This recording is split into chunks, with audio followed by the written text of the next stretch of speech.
Spanish. And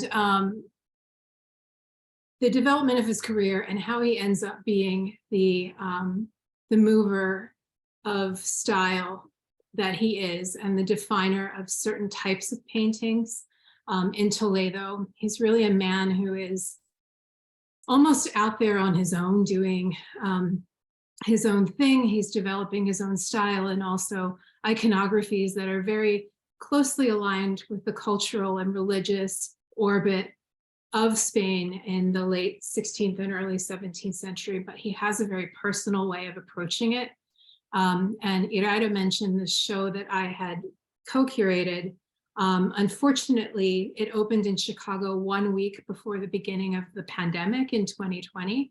And so not enough people got to see it. And I feel like there is an interesting story to tell here.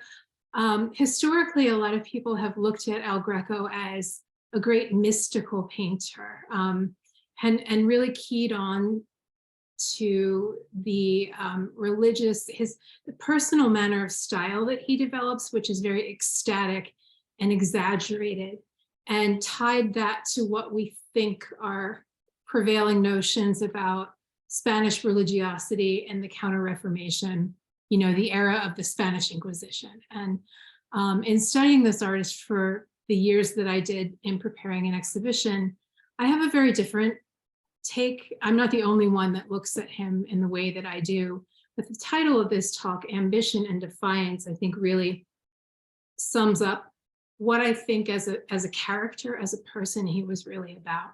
And a lot of it has to do with the time in particular that he spent in Italy. So today I'm going to walk you through what is essentially the narrative of the outline of the exhibition that my co-curator, Guillaume Kintz, who did the version of the show that was in Paris, and myself put together through the loans that we pursued, and also just kind of other paintings that tease out, I think, what is a very particular type of character in El Greco.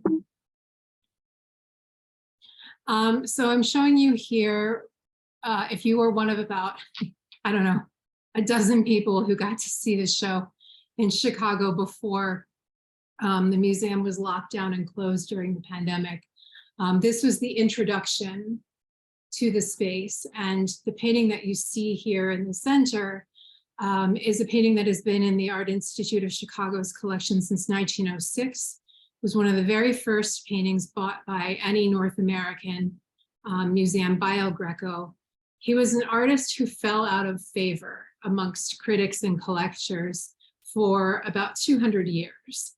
After his death, when he died in Toledo in 1614, aside from his son, who I'll talk about a bit later, he really didn't have a school of followers. So his style very quickly drops out of favor, and he's forgotten until the late 19th century, when modernist painters in particular rediscovered him for this very almost surreal, expressionistic, formal style and this bright color that he uses. So the Art Institute bought this painting.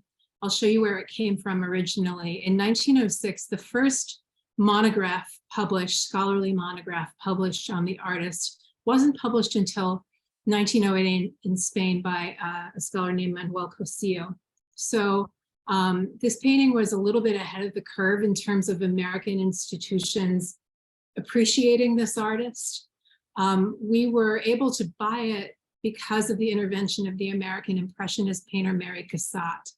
Mary Cassatt had been trained in fine arts schools in Pennsylvania, and then went on to Europe, of course, and had a great career in Paris, working in the circle of the French Impressionists. But a side interest of hers was in bringing great old master painters, much like the founders of Euro Museum in Ponce. The idea that there's a value to bringing old master European paintings to the Americas. And in Mary Cassatt's case, especially, it was meant to be for the purpose of the study of art students. So she was really, really promoting major purchases like this. It was a pretty shocking purchase for the Art Institute in 1906. Chicago and the American Midwest are a little bit conservative. to put it mildly. So how do we get to El Greco? Where does he come from? Who is this Greek, right? And I will say that I've always found it fascinating about his nickname. So of course, his name is Domenikos Theotokopoulos.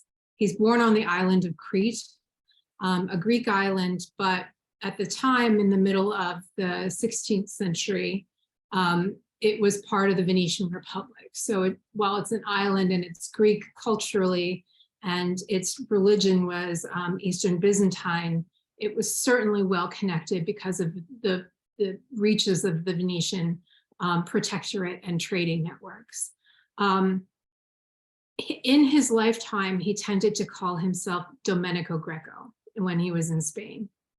But the nickname El Greco, which comes later, more into the 19th century, Greco is the descriptor for him in Italian. You know, he's not El Griego, he's El Greco. So I think that that's very interesting in tracking his identity, which was really important. He promoted himself as a foreigner, as a Greek throughout his career. He holds on to that little bit of the, kind of 8 or so year period that he spent in Italy, which was very formative for him. So we have a few documents of his career in Crete before he picks up and moves to Venice proper, which he probably did just because of the professional opportunities being greater there than they were on Crete. But Crete in the period was the home to a very flourishing school of icon painting.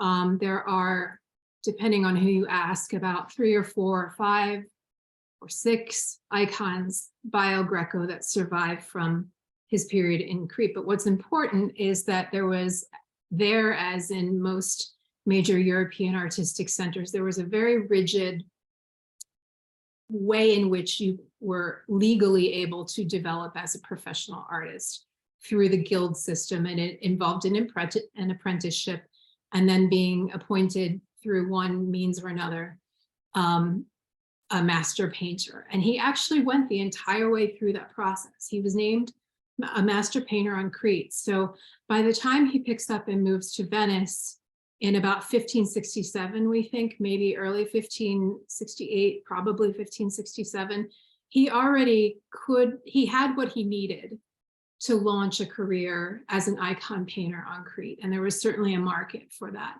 And what is fascinating to me about these paintings, and we were so lucky, they're rare and they're so fragile. Of course, they're all on panel. We were so lucky to get this painting from the Benaki Museum in Athens for the exhibition that we curated. It's signed. I don't know if you'll be able to see my pointer, but if you can, it's signed on the bench underneath the easel where his box of paints is being stored. And the few paintings that survive from this period, if they weren't signed, I have a really strong feeling that there is no way that we would be able to attribute them based on style to El Greco, because he's working within, a very formulaic tradition, and his style here is so different from what we know of him once he lands in Venice and onward, that the signature alone is really what allows us to tie this to El Greco. And this painting in particular, which is about this big, probably meant to be held, as many of these early paintings were. It's very personal. This is a painting of St. Luke making a true portrait of the Virgin Mary. And there are several paintings that exist in the world that purport to be the very painting, the portrait that St. Luke painted of the Virgin. But the notion is that St. Luke is inspired by a vision of the Virgin and Child, which we see appearing above. So it's a true likeness. It's like he's painting her, although she's in heaven. She's come down to show him what she looks like, and he's given a direct line to create a true likeness of what the Virgin Mary and the Christ child look like.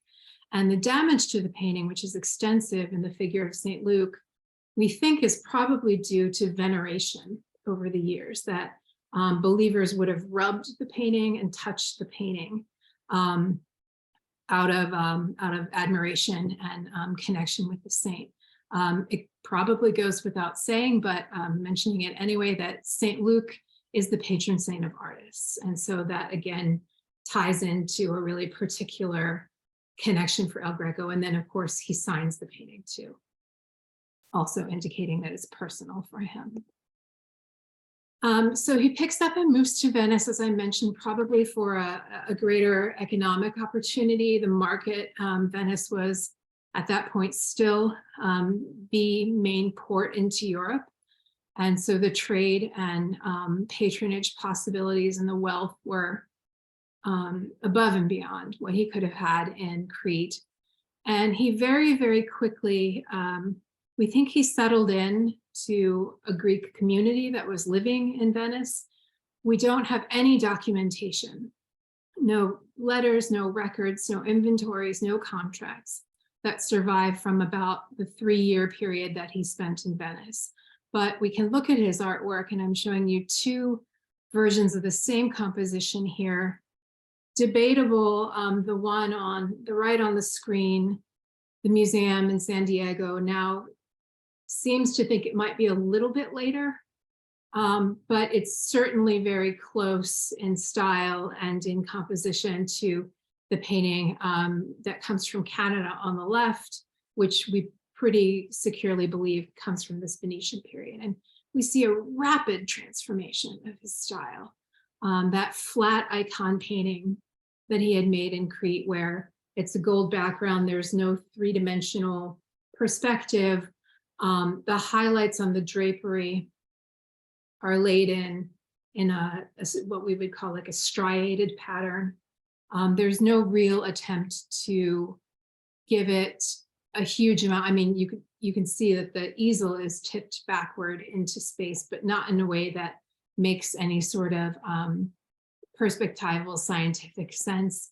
He's approaching this all in a new way in these paintings that he makes in Venice. And again, there are only a handful of them that survive.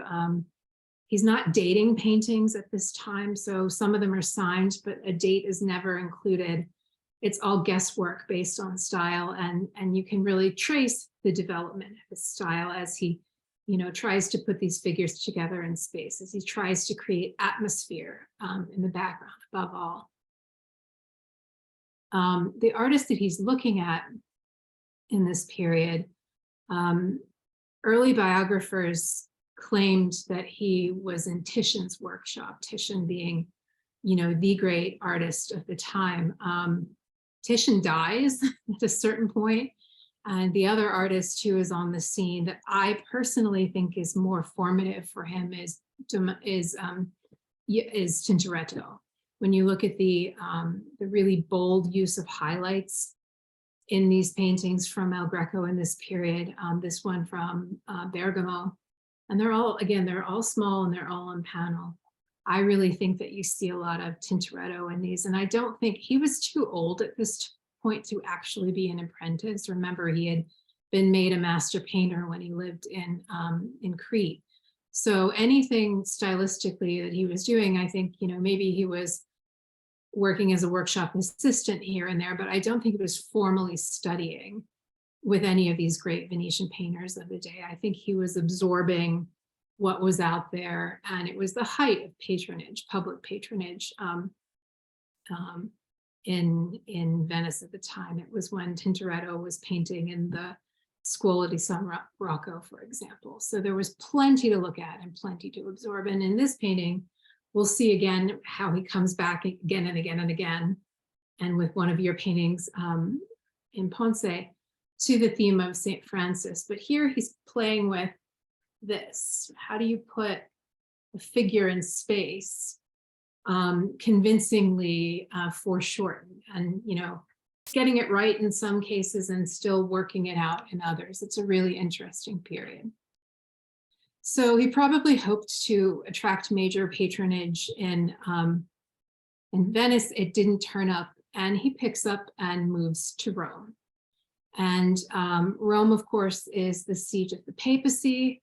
It's really, really where there is a ton of money and patronage in, even above and beyond what he could have in Venice. he falls very quickly into the circle of the Farnese family, the noble Farnese family, who are connected to the papal circle. And that is through the auspices of this gentleman, this wonderful portrait now in Naples of the Croatian miniature painter Giulio Clovio, who is much older than El Greco.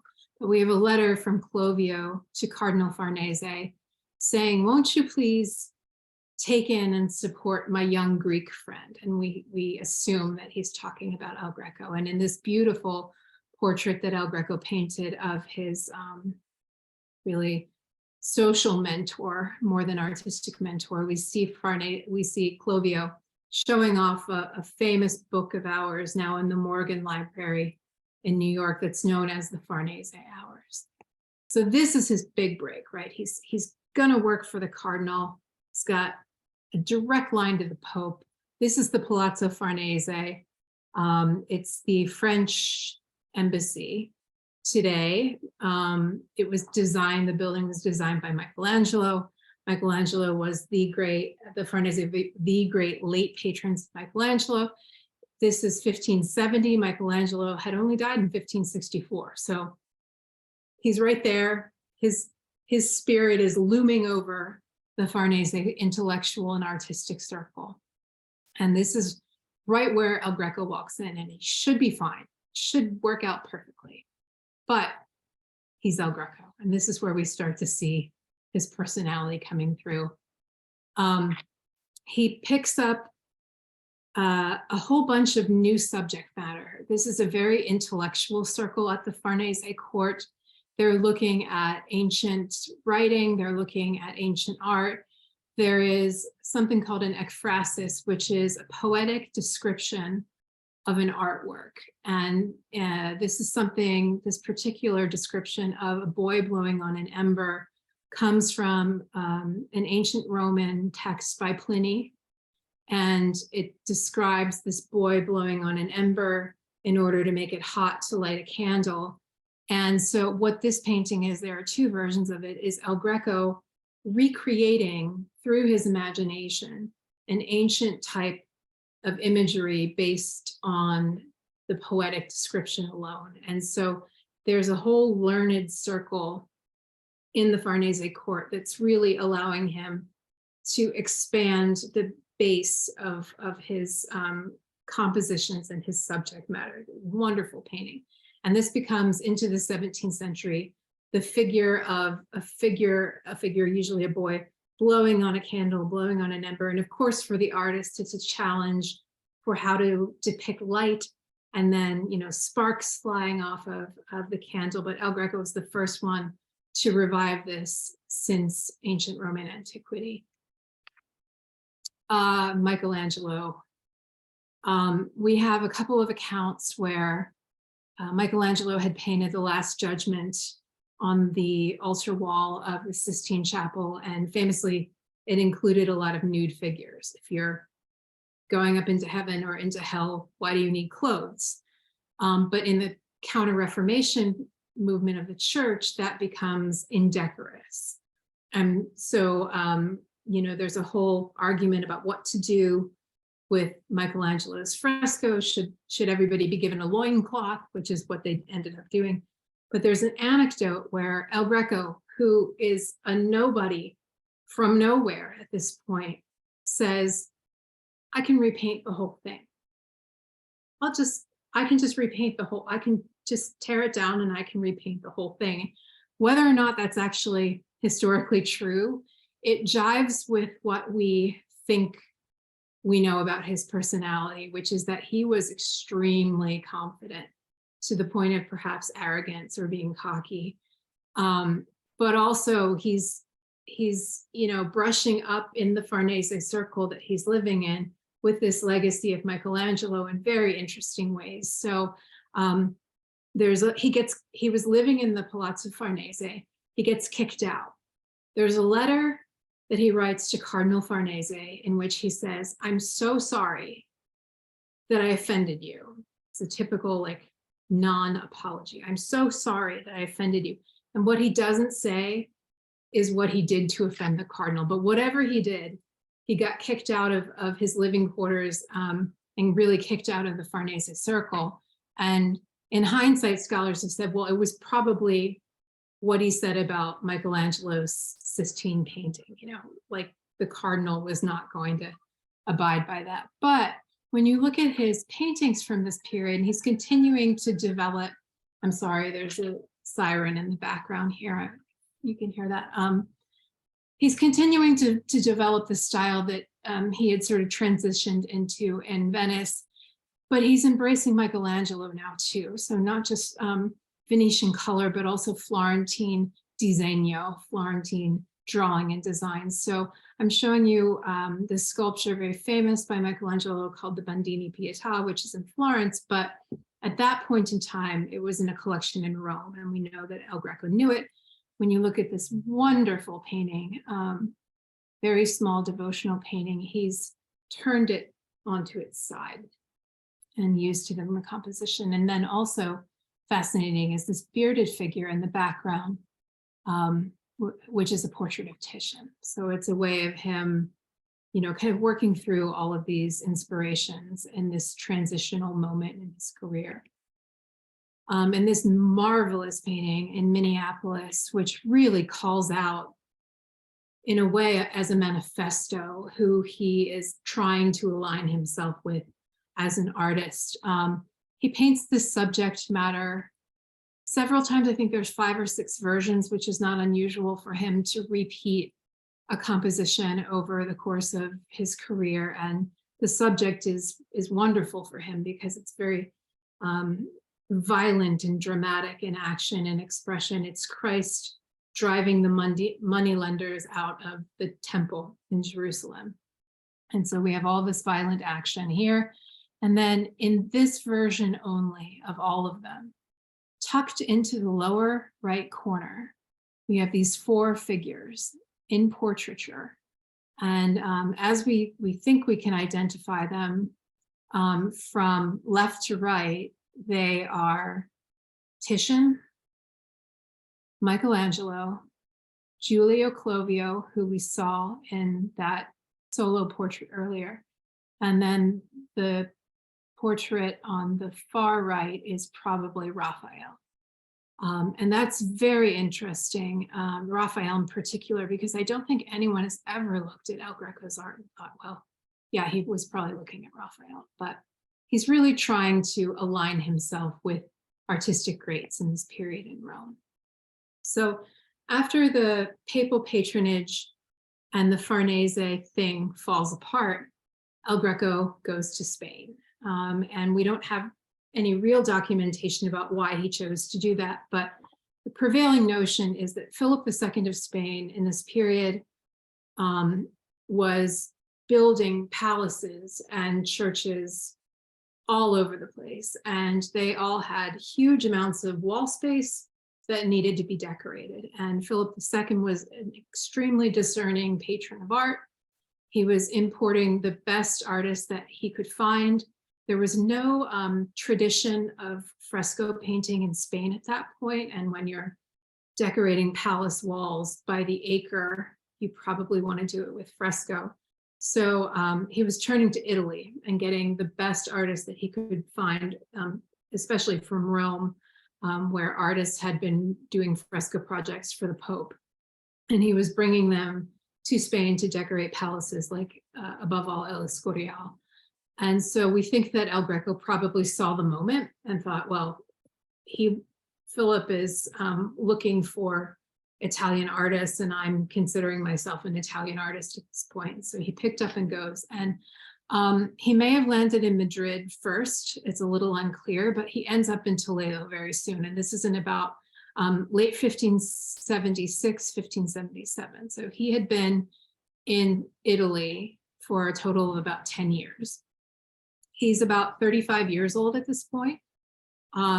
Even today, that would be considered mid-career, given the lifespan of the average Spaniard in this period. He was pretty well along in life to pick up and uproot himself again, but he was constantly seeking major patronage that he hadn't been able to secure either in Venice or in Rome. And when he lands in Toledo, he picks up two major commissions simultaneously. So Toledo had been, it was sort of falling out of importance as a center for the Spanish monarchy, but the Archbishopric of Toledo was still the main power source for, and a source of wealth for the Spanish church in that period. And so that is why it's important for him. It very quickly, as the 17th century progresses, becomes less important and less wealthy. But when El Greco landed there, he really chose pretty wisely. And so I'm showing you here the convent chapel of Santo Domingo el Antiguo, still extant when you go there today. This is what you see. This is a commission photograph that we had made for our exhibition catalog. The nuns started selling paintings from these altarpieces in the 1830s up until the 1950s. And so when you go to the church today, what you see, as in the photo, are replicas, except for this painting and this painting, the standing saints on the lower level of the main altarpiece, as well as one of, I can't remember which one of the side altarpieces is also still in situ. And then they've been very good to replace everything else with copies over the years. He receives a commission. This was a burial chapel for a noblewoman who had entered the convent. The place is still active as a cloistered convent today, but you can go and visit the chapel when it's open in the afternoons, but the nuns live behind the cloister. This noblewoman had been part of the convent, and when she died, she left the execution of her will, which included the decoration of her tomb and of this chapel, which had been newly constructed within that decade, to someone that El Greco made a connection with in Rome. We think that's why he got this connection, and maybe even what brought him to Spain in the first place. He had made this connection with a Spanish nobleman in Rome and came in and took this commission. He had never done anything like this at all. Everything I showed you previously were these small paintings. There's one portrait, full-size portrait in the Frick collection from his Roman period. He had never, this is 4 stories tall. He was in charge of, it's I think 9 paintings in total. Those are life-size sculptures around the top of the altarpiece that he was responsible for overseeing the design, and as well he was responsible for the architecture. The Spanish call this a retablo, and it is meant to be an ensemble of painting, sculpture, and architecture. So he must have been bluffing a little bit to secure the commission for this, but obviously the results are inarguable. They're remarkable. So he works on this from 1577 to 1579. And this is where the Art Institute's Assumption of the Virgin painting comes from. It was sold in 1834. The nuns probably needed the funds to, I don't know, fix the roof of the building. It was bought by a minor member of he was born in Brazil, but he was a minor member of the Portuguese and Spanish royal family named Sebastián Gabriel de Bourbon. When you turn the painting around, his stamp, his escudo, is still on the stretcher of the painting. And Mary Cassatt arranged for the Art Institute to buy it basically directly from him in 1906.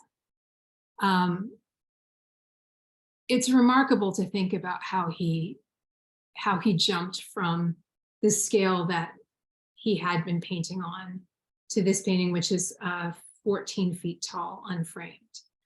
And this is maybe where the ambition part of the title of the exhibition that we put together, Ambition and Defiance, came in. He just really thought he could do it, and in fact he could. This is the most, I took this photo for you today in the gallery. I went down and took a cell phone photo. The most extensive signature of any painting that survives by him. He often signs them. He usually signs them in Greek as kind of a bit of, I mean, nobody in Spain could read Greek, or barely anybody could read Greek. So it's something of a calling card for him. And here you can see this little, it's a fictitious little piece of paper, like it's stuck to the surface of the canvas. And he's actually included a little bit of red wax that you would use to make a seal. And the inscription says, Domenicos Theotokopoulos Epoi made this 1577. So usually, and going forward, it's just his name and a date, or even sometimes just DT, his initials. So he was obviously very, very proud of this. And given that huge ensemble, that's where the inscription is, right at the lower portion, right above the altar. So where you're going to see it. He wanted everyone to know who did this. The other objects from this amazing ensemble, this retablo that we were able to get for the exhibition, is the Trinity, which is directly above the Art Institute's painting in its original setting now in the Prado, based on a print by Dürer originally, and then, you know, kind of reconceived by El Greco. And also this really remarkable thing, which is now in Palma in the collection started by Juan March, which is, we think it maybe was originally meant to be a coat of arms, but at some point he changed the composition and paints this Veronica veil on it. And this is a sculptural painted element that sits between those two paintings in the overall composition. The other commission that he receives in the same year of 1577 for the sacristy of Toledo Cathedral, the most important patron in town. It's still in the sacristy, which is the room where the priests put on their robes to prepare for the service of the Mass. And so the subject matter is the disrobing of Christ. The painting is called El Espolio. The Roman soldiers are preparing to rip this beautiful red garment, symbolic red garment, off of Christ. And this is the first time that we see El Greco getting into an argument over the payment for his work. The way that you got paid as an artist in Spain was really convoluted, and it favored the patron rather than the painter. And it was not what El Greco was used to from Italy. In Italy, when you got a commission, the commission document said you will be paid $1,000 upon completion of your work. And maybe sometimes they would give you some money up front for materials, for the canvas, for the paints, but you will be paid $1,000 for the commission, for this commission. In Spain, what happened is you would sometimes get that money for materials, but then when you finished painting, you, the artist, appointed an assessor, and the patron appointed an assessor. And both of them said what they thought your work was worth. And they were supposed to meet in the middle, and they never did. And of course, the patron always went very low on the estimate, and the artist either was honest or went high, and then it entered the legal system. And what this meant was that there was a series of arbitration. You would bring in another assessor, you would bring in, it would go to the courts, on and on and on, but it could be years before an artist was paid for their work. And this happens with El Espolio, El Greco's introduction to this system, and how badly it could go in Toledo. In the end, they settle on a price after a couple of years. Years later, they come back to him, the cathedral comes back to him and commissions a new frame for the painting. He was paid more for the frame than he was for the painting. And so the Defiance part of the title of this exhibition, Ambition and Defiance, we know more about El Greco than most artists of this period, and it's because of the documents that exist in the court system. In the archives from the courts, he's suing and suing and suing to try to be paid what he thinks he deserves as an artist. In Spain, earlier in the century, painters are treated as artisans, not as liberal artists, not as intellectual creators. And his exposure, especially to the Farnese Circle, Giulio Clovio, ancient art, ancient theory in Rome, had really elevated in his mind what he thought an artist could be. And his entire 33-year career in Toledo, he is battling that system of what an artist should be in society. And I also wanted to just introduce here the notion of his workshop and of replicas, which becomes really important. He's battling the courts for payment. I mean, I'll show you an example a bit later where it goes on for decades before anyone is paid. While he's not being paid, he still has to, run a household and run a workshop. And so he's creating replicas of his famous compositions. A visitor to his studio in 1611 makes note that he had a cabinet. It's a little unclear whether it was a piece of furniture or like a small room, a cabinet full of small models of everything he had made in his career. And I think that the implication was he would create these modelli or ricordi, and then he could make versions of compositions and sell them on the market. And so what you're seeing here was a painting, a workshop copy of the Espolio that we had borrowed from Munich. And some of them, a giant altarpiece could be reproduced on a small scale. I think he just needed to keep money flowing into the studio. And this is where the question of his workshop assistants and their role comes as well. I'm just going to skip ahead to keep an eye on time. He settles into Toledo, which has a very, very thriving intellectual and artistic community. And in particular, the patrons that he seems to have connected with were kind of, I would say we would call them upper middle class intellectuals, often writers, poets, jurists, lawyers, attorneys, historians, professors. And he often painted their portraits. And so this was a really beautiful room in the exhibition that I was happy with, that centered on his, I would say, portrait of the city of Toledo from the Metropolitan Museum. It's not just a landscape showing the city as you see it. He's done a couple of strategic things. He's moved some buildings around. So we know exactly where he's theoretically standing when he paints this. You see the Rio Tahoe, and this is the ancient bridge crossing it, and the Alcázar, but he's moved the spire, he's moved the cathedral. It would be normally more like over here, and you wouldn't be able to see it from this view. So he seems to have acknowledged that if you want to really recognize the city of Toledo, you need to see, its major monuments clearly. And so we're going to shift the cathedral over here, and in that way it makes it idealized like a portrait, showing you the best features of the sitter. And of course, with this kind of moody atmospheric style that is becoming prevalent as his time in Toledo passes.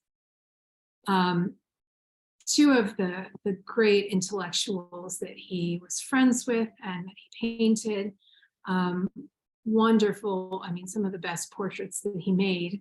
His friend Paravicino, who was a preacher, but also a poet, and who wrote an elegy, a poetic elegy after El Greco's death. And one of the famous lines that he wrote about El Greco said something roughly along the lines of,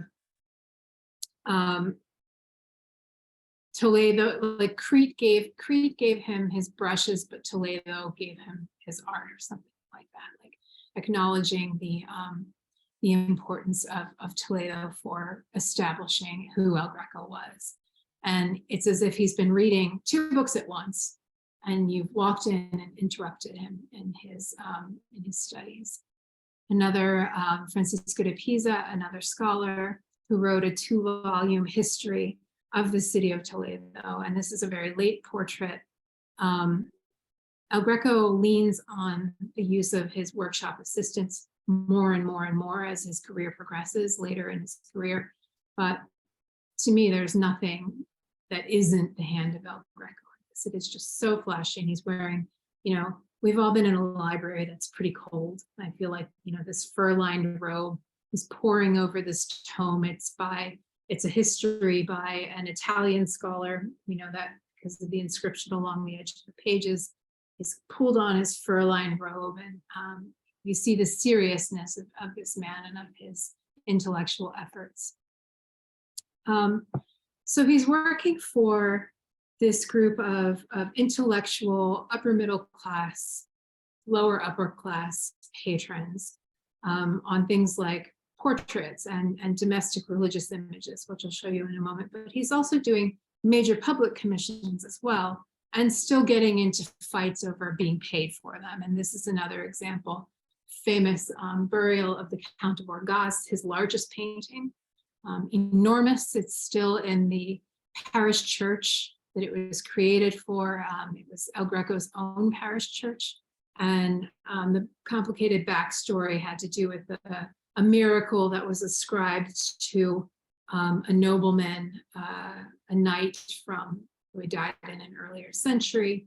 And so we see the Count of Orgaz here, quite deceased, and being sort of reburied by a couple of, it's St. Stephen and St. Augustine, I think. And then in the background, this row of rough-collared gentlemen, most of them identifiable members of this kind of middle class that we think El Greco was rolling with. And we can see here, I think above all, just how exquisite a painter he is, how really exquisite a painter he is in depicting the textures of textiles, of the armor.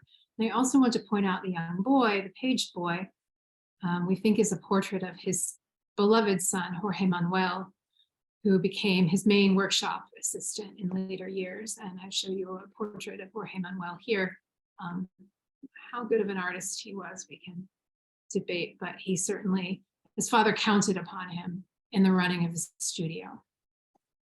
And again, another example, he's painted this diaphanous linen robe that we can see in the folds and shapes over the cleric's black robe. And then another thing to point out, this so-called very mystical style of El Greco, in this painting, you get it all. He's painted everybody in that burial scene, the priest, the saints, in a very realistic manner. The details are very based in reality. And then when you go to the upper half of the canvas and it's heaven, things look different in heaven.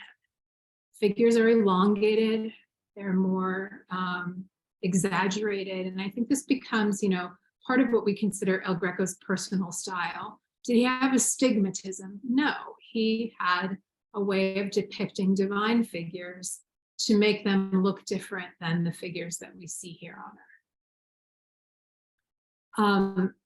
For this circle of patrons that he develops, and alongside his official commissions, he's cranking out, he's cornered the industry in private devotional images, and they're all, they tend to be individual figures of saints, and they tend to be very closely keyed into the important points that the Catholic Church was trying to emphasize in the Counter-Reformation and through things like the Spanish Inquisition, really pushing back against the Protestant complaints against Catholicism. So the efficacy of saints, you should pray to the saints as an intercessor.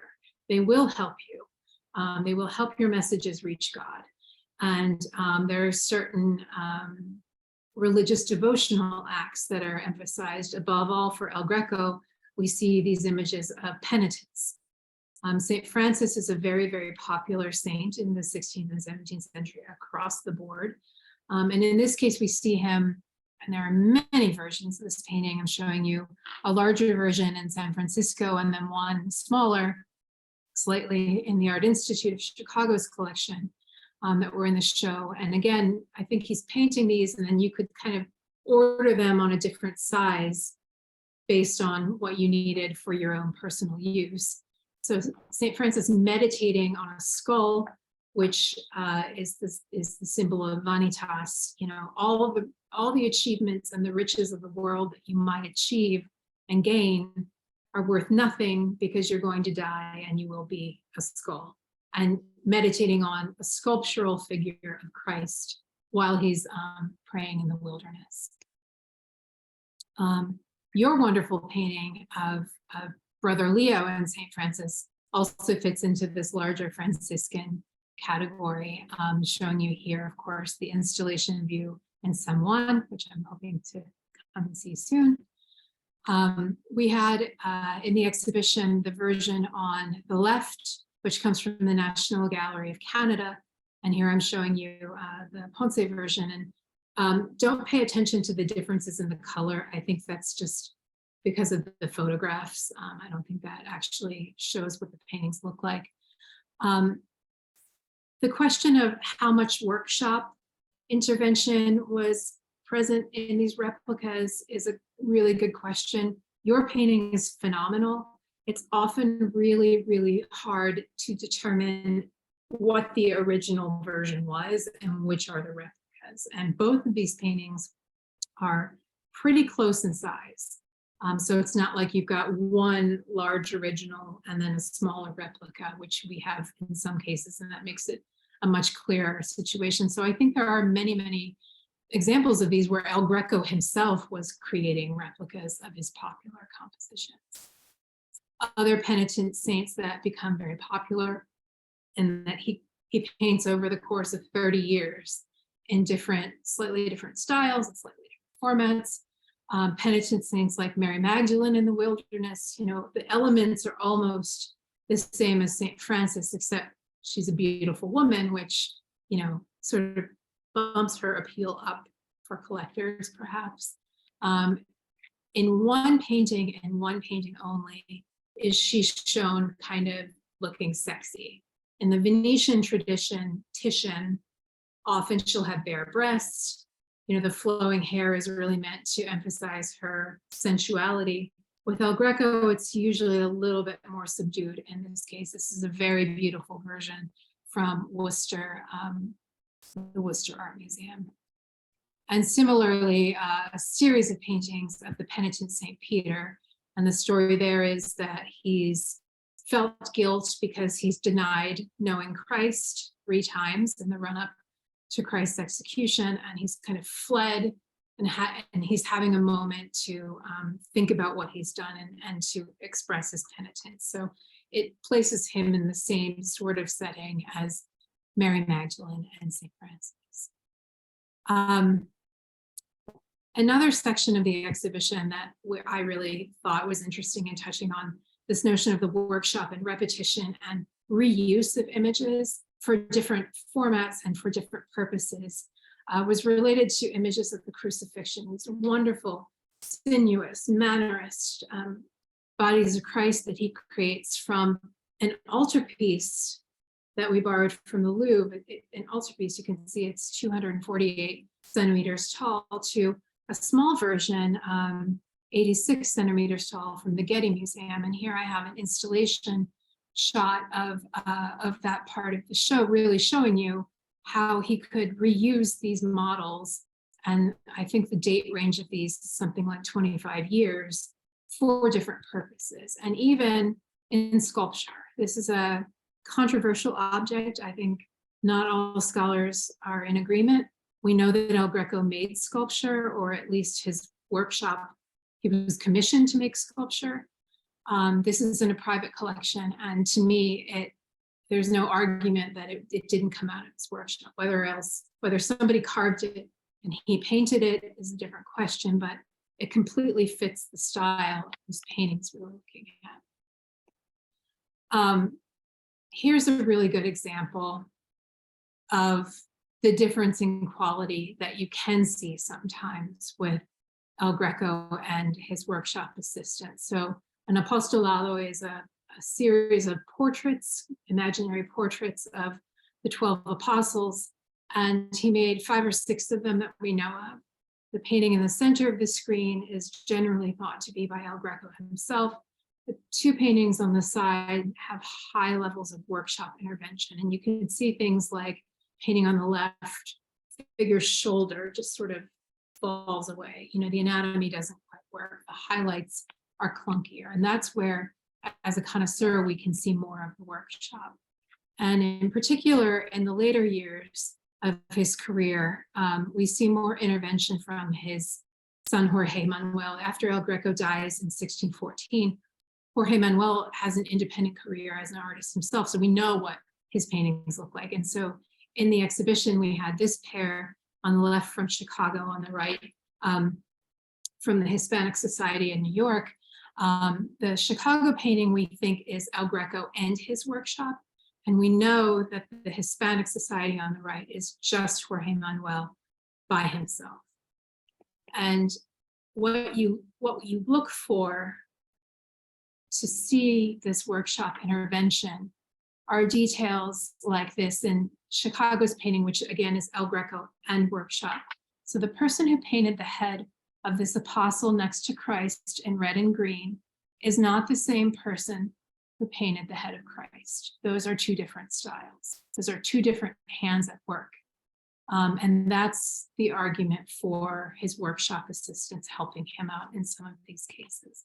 And there are also interesting, when you look at the details, you can see how this might have actually worked on a practical level. I took this photo for you today. You see these black outlines around the stool.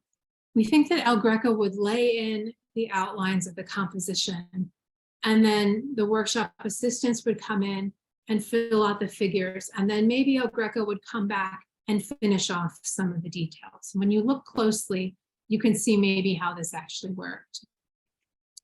I just want to jump to kind of what was the conclusion of the show. I will flash back to this. So his last major commission was for a hospital church just outside the walls of Toledo.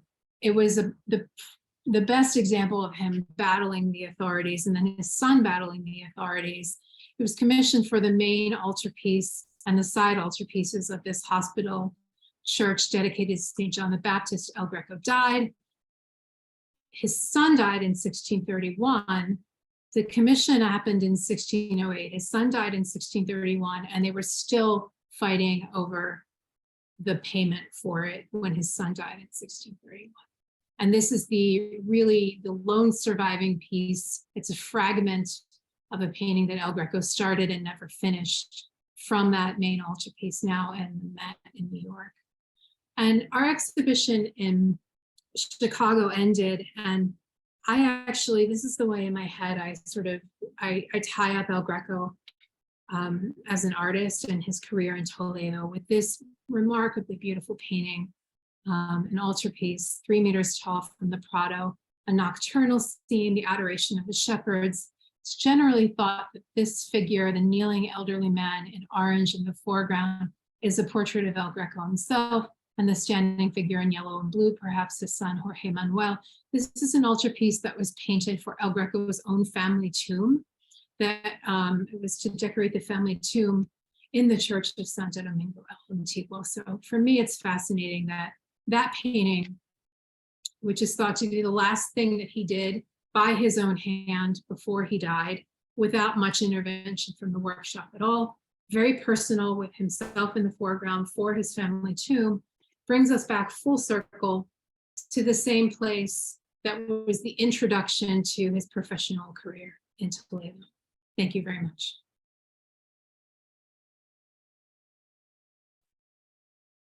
Excelente, Rebeca, muchas gracias.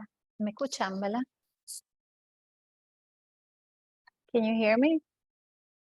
Ok, muchas gracias, Rebeca, por esa presentación tan completa. De hecho, iba pensando en preguntas para hacerte, pero las ibas contestando, ¿no? Mientras pasaba la conferencia. Una conferencia que nos informa tanto sobre esta figura tan importante, no solamente en el arte español, ¿no? Como está usualmente clasificado, pero también en el arte universal, ¿no? Y importante resaltar la influencia que este artista tuvo, ¿no? En artistas modernos, por ejemplo, ¿no? Así que me gustaría saber si hay alguna persona, ¿no?, que quiere hacer alguna pregunta y la puede escribir en el chat. Vamos a dejar unos minutitos a ver si alguien le interesa hacer una pregunta. En lo que contestan, me encantó, ¿no?, lo que es el tema relacionado al taller, ¿no? Yo creo que ese es un tema muy importante que desconocemos mucho, ¿no? Como es ese trabajo del taller. Y en el momento de uno ser un conocedor y poder identificar cuáles son las obras que son originales, cuáles son las obras que son de del taller, pero yo sé que el Greco le daba mucha importancia a lo que era la invención, ¿verdad? Versus la factura, ¿no? Que lo importante era concebir esta imagen, esta composición. ¿Podría abundar un poco? Like, can you develop that topic a little bit? Yeah. The question of his workshop, I don't know if I can flip back to what would be a good slide. But it's something that I think we have a better knowledge of now than we did 20 years ago. And a lot of that comes from, honestly, it's not even technical study. It's just looking really closely. So hold on. Things like this detail or like this detail, where we know in El Greco's case, it's a little bit unusual because we do know some of the people, we know the names of some of the people who were in his workshop, artists like Luis Tristan, who were in his workshop and then left, and a few other artists who passed through, and then certainly Jorge Manuel, who was really, he's not a very good painter, but he must have been a very good workshop manager. But when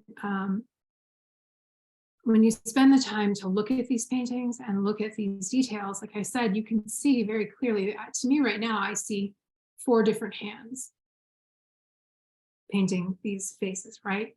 And that you can see how this might have worked, where the artist would, and we know this is common for the period, for the 16th and 17th century. Rembrandt is the great example, or Rubens is even maybe a better example. But if the artist conceives of the painting, lays out the composition, the workshop assistant paints it, and then usually we think that the artist would come back and do some details on the face, and maybe those apostolados are a good example.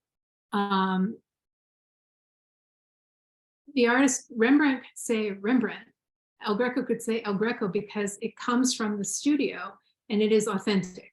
So for the period, it's a different, for the 16th and 17th century, there was a different conception of what is authentic versus what we see today. And unfortunately, today it's often driven by the market. So if it's a workshop copy, it's going to be worth less for Christie's or for Sotheby's than it will be if we consider it autographed. So the version of your painting, the Brother Leo, there was a version that came up for sale in New York at Christie's a few years ago that was, I thought, fully from the workshop.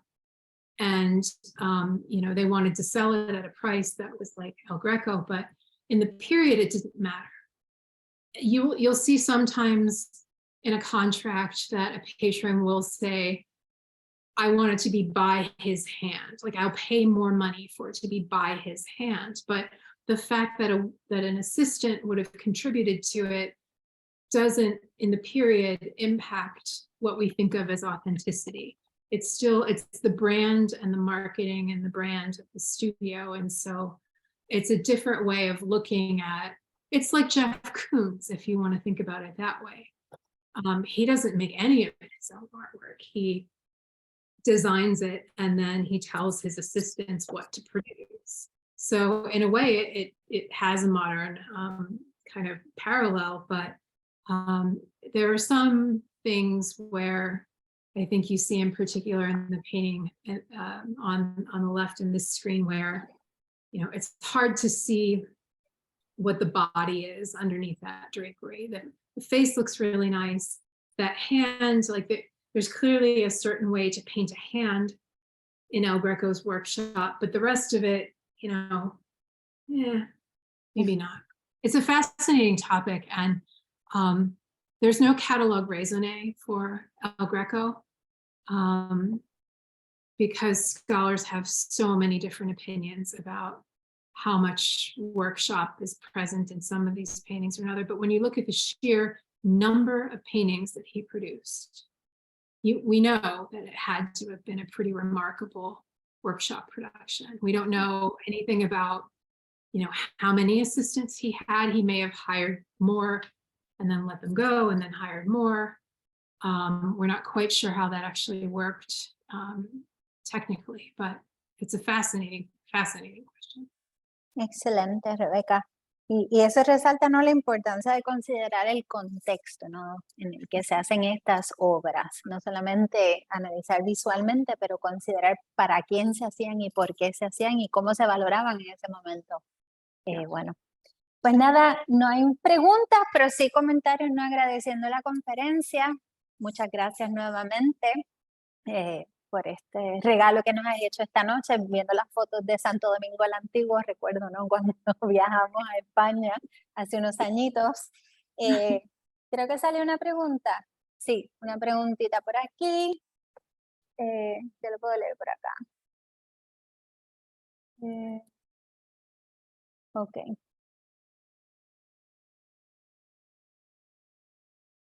No es una pregunta. Were you clearly the intentional? La veo completa aquí. Okay, great to know more about those details, about the assumption of the Virgin. Longest signature recalls how Michelangelo signed the Pietà. I have been fortunate to visit Toledo and his wonderful Entierro de Conde de Orgaz, where you see clearly the intentional difference of the spiritual figures. Si eso es verdad, lo que resalta es la diferencia, ¿no? Y que muchas personas tratan de asociarlo con ser un pintor místico, cuando en realidad él lo que está es diferenciando lo que es la realidad, ¿no?, contemporánea versus las figuras sagradas. Excelente. Yeah, the Michelangelo Pietà inscription, that's a very good parallel. Yeah. Excelente. Gracias, eso fue Fiorella. Pues gracias, Rebeca.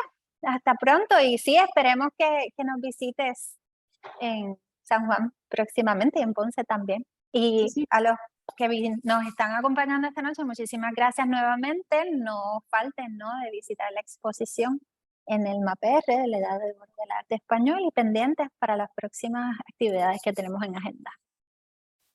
Muchas gracias. Gracias, Rebeca. Buenas noches a todos.